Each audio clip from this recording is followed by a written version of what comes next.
লন্ডনে তারেক রহমানের সঙ্গে প্রধান উপদেষ্টার সাক্ষাৎ হলে জনগণ খুশি হবে বলে মন্তব্য করেছেন বিএনপির যুগ্ম মহাসচিব শহীদ উদ্দিন চৌধুরী অ্যানি।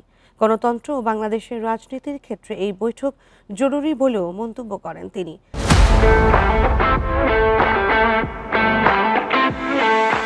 সোমবার বিকেলে লক্ষ্মীপুর সদর উপজেলার ভবানীগঞ্জ উচ্চ বিদ্যালয় মাঠে ইউনিয়ন বিএনপির প্রতিনিধি সভায় তিনি এসব কথা বলেন। অ্যানি বলেন, এপ্রিলে রোজার মধ্যে ভোট হলে প্রচারণা ভালো হয় না, এজন্য রোজার আগেই ভোটের দাবি জানান তিনি। বলেন, গত 17 বছর ফ্যাসিস্ট শেখ হাসিনা জোর করে ক্ষমতা দখল করে রেখেছিল। ফ্যাসিস্ট পালিয়ে গেলেও এখনও ষড়যন্ত্র চলছে বলে সতর্ক করেন তিনি।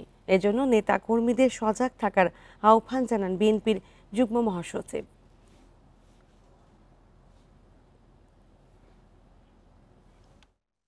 বর্তমান যে অন্তর্বর্তীকালীন সরকার,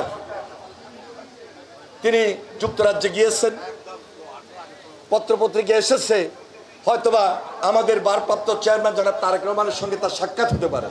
খুশির সংবাদ, আনন্দের জিনিস।